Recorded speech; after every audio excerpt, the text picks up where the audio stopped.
As I mentioned, we're going to start with this presentation, and then we're going to open it up to Q&A. And I want to start by introducing Ty Ellman, who's the Global Sustainability Lead in Cargill's Global and Edible Oil Solutions. So she's our key speaker for this workshop. And as I mentioned, we're going to just basically, I'm going to spend a couple of minutes, go over the project that we worked on with Cargill, how it was structured, and then I'm going to pass it off to Ty, who's going to talk about the benefits and impacts specifically to Cargill, and then we'll go to Q&A. So we actually looked at two different supply chains for Cargill.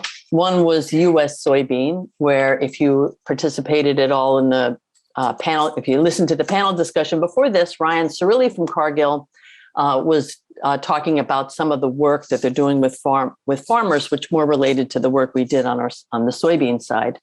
But we also looked at Indonesian palm. So for purposes of this workshop, we're going to focus on the Indonesian palm side of the project.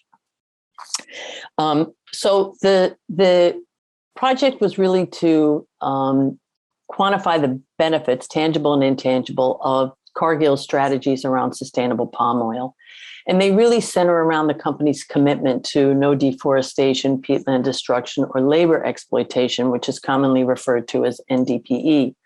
And that really involves making sure that there's transparency within the supply chain, supplier engagement around the compliance regulations, and then verifying that compliance is actually adhered to.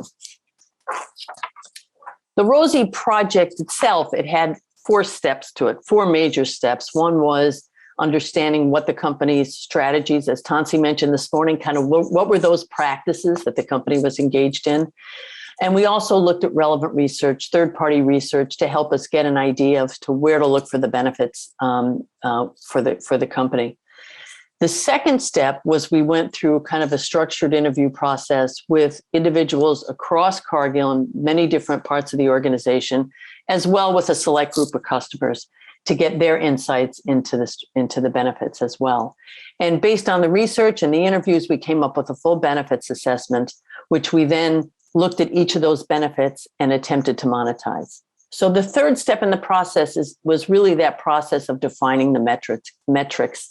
And it was an iterative process in terms of proposing an approach, reviewing it with Ty and the core project team, and making adjustments that were deemed necessary. And there was really, 2 main hurdles that we had to overcome for a specific metric. One is that the data that was being used had to be available, so we needed to make sure that the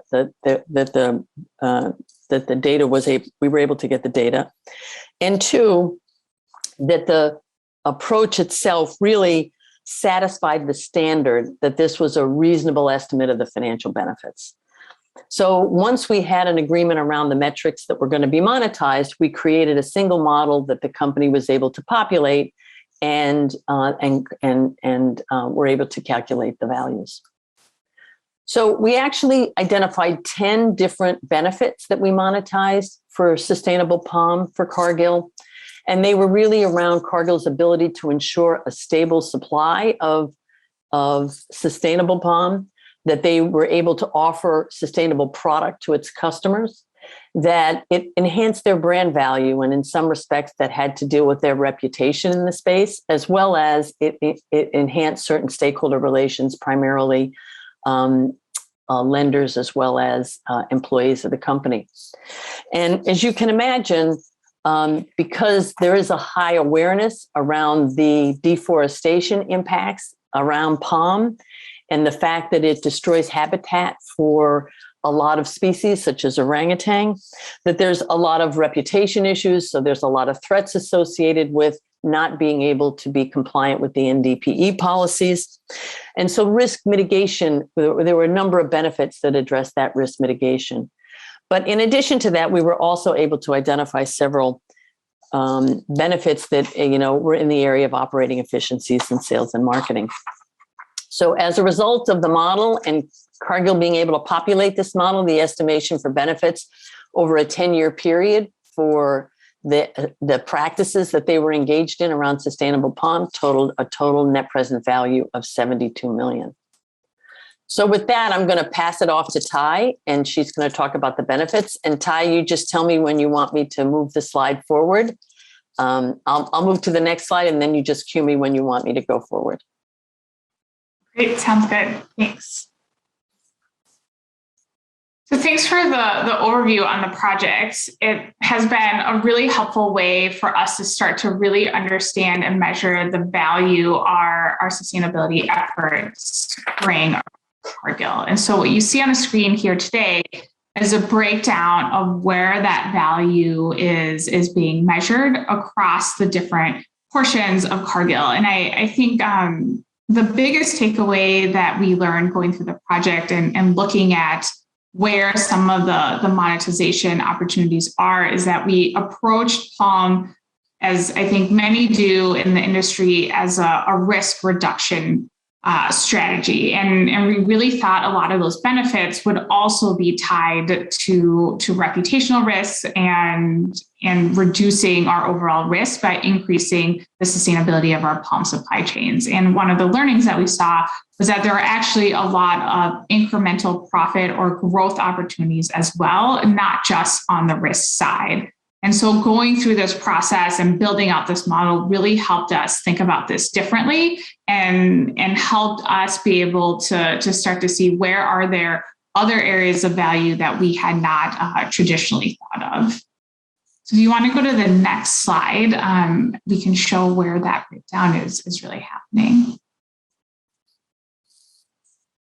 Another key piece of the project that was really helpful for us is that working in sustainability, we always have this assumption that sustainability brings great value to the company, but we know that value can happen across different parts of the company. And so it's hard to get a very disciplined and comprehensive approach of where that value is coming from. And so you can see here how that's being distributed across the different functions or areas within Cargill. And so you can see that distribution piece is where we're seeing a lot of that value being generated, which just helps us be able to measure better and really optimize our strategies to really target each of these pieces.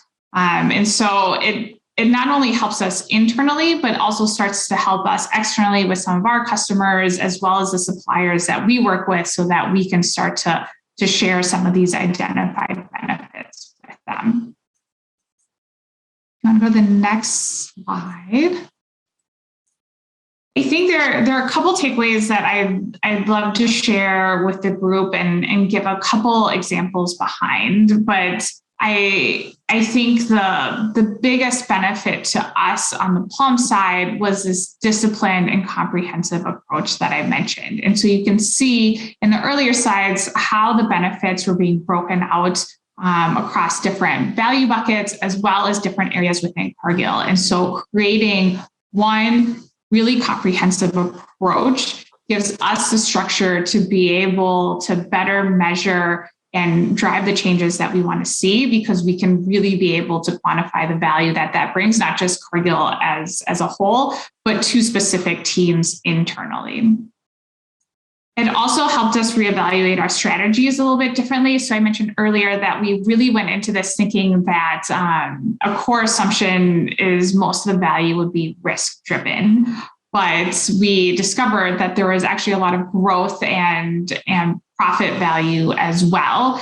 And so this helps us rethink our strategies a little bit differently. And could we focus on some new growth opportunities or working on the growth side differently versus dedicating a lot of resources and time and effort to the risk reduction piece. And so this gives us a really helpful way to more granularly dig into some of our strategies and better understand where we could be optimizing and focusing moving forward.